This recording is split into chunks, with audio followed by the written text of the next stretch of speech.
जळगाव जिल्ह्यामध्ये मागील 3 दिवसापासून अवकाळी पाऊस, वादळी वारा आणि गारपिटीमुळे शेतकरी पुरता संकटात सापडल्याचं चित्र निर्माण झालेलं आहे. काल रात्री 10:30-11 नंतर मुसळधार पावसाला सुरुवात झाली.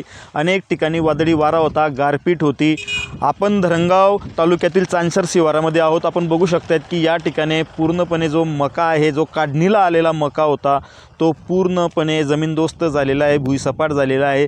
शेतकऱ्याच्या हातात तोंडाशी आलेला घास निसर्गाने हिरावून घेतलेला आहे.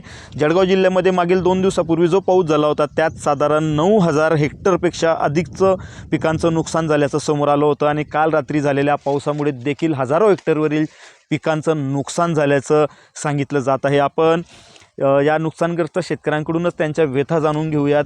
दादा, काय सांगाल, किती लावलेला होता मका आपण? 10 एकर.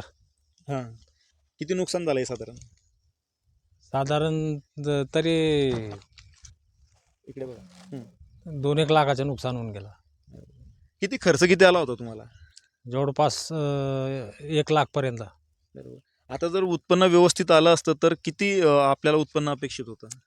उत्पन्न म्हणजे जवळपास खर्च वजा जाता आम्हाला 1-1.5 लाख रुपये राहून गेले असते. बरोबर. काल रात्री कसं नेमकं पाऊस काय झाला, काय काय नुकसान झालं? गारपीट झाली होती हं. आणि जो मका होता 8 दिवसानंतर आम्हाला संपूर्ण उत्पन्न घेतलं असतं आम्ही. हं, हं, हं. पण देवानं साथ दिली नाही, निसर्गानं. हं, हं, हं. आणि एकदमच अवकाळी पाऊस झाला तो. हं, हं. आणि हे सगळं नुकसान पाहताय तुम्ही. बरं, या शेताव्यतिरिक्त आपलं दुसरंही शेत आहे का काही? हो, आहे ना, बोरखेड्या शिवारात. बरोबर. तिथं किती नुकसान आहे? तिथं 9 एकर बरोबर. काय लावलं होतं तिथं? मका होता. बरोबर. किती नुकसान झालंय मग तिथं आता? तिथं पण जवळपास 2-2.5 लाखाचा मका झाला असता तो. हं, हं. आणि कापूस आम्ही न लावता मका लावला आम्ही. हं, हं. तो अचानक आता 8 ते 10 दिवसात तो निघाला असता. हं, हं. पण तो अचानकच देवानं अवकाळी पाऊस टाकून दिला, गारपीट केली हं. आणि हे नुकसान करून टाकलं. आम्ही कसं करायचं बुवा? सरकारनं आम्हाला आर्थिक सहायता करायला पाहिजे. आता खरं म्हणजे कपाशीला भाव नसल्यामुळे आपल्यासारखे बरेच शेतकरी हे मक्याकडे वळलेले होते, परंतु आता मका काढणीवर आलेला असतानाच घात झाला आहे. नेमका काय सांगाल? काढणीवर आला असता एकदमच घात झाला तो. आणि कसं कापसासाठी जो खर्च लागतो त्याच्यापेक्षा आम्ही मका लावला की जेणेकरून कमी खर्चामध्ये उत्पन्न येईल बुवा. पण निसर्गानं असं करून टाकला, त्याच्यामध्ये आम्ही काय करायला पाहिजे?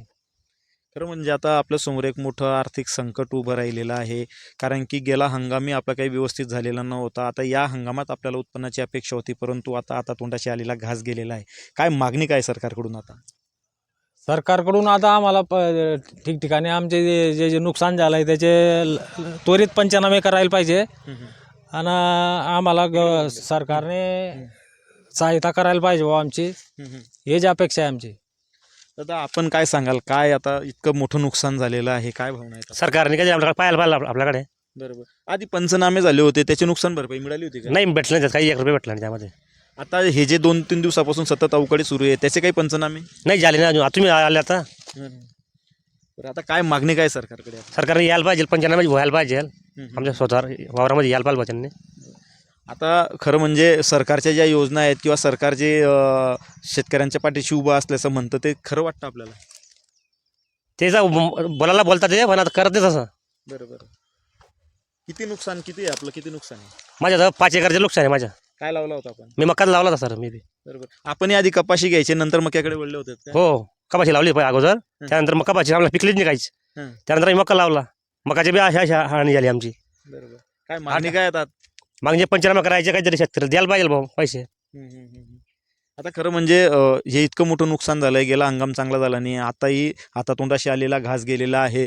आपली काय प्रतिक्रिया आहे आता, की नेमकं सरकार जे म्हणतं की आम्ही पाठीशी आहोत, शेतकऱ्यांना मदत करणार, परंतु गेल्या वेळेसचे पंचनामे झाले पण मदत मिळाली नाही. अजून पैसे पंचनामे झालेले आहेत मागच्या वर्षाचे, पण पैसे पडलेले नाही. सरकार द्यायला पाहिजे आम्हाला काहीतरी. निश्चितच खरं म्हणजे राज्य सरकार कितीही म्हणत असलं की आम्ही शेतकऱ्यांच्या पाठीशी आहो, मात्र ग्राउंड ठिकाणी आपण जर विचार केला, जमीन पातळीवर जर आपण विचार केला, तर शेतकऱ्यांना कुठलीही मदत मिळाली नाही. गेल्या वेळेचे पंचनामे झाले पण त्याची मदत अद्याप पोचलेली नाही आहे.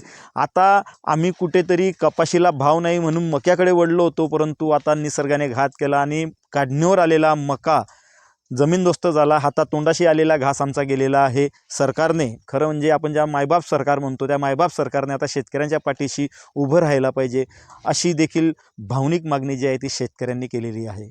विजय वाघमारे, न्यूज 18 मराठी, जळगाव.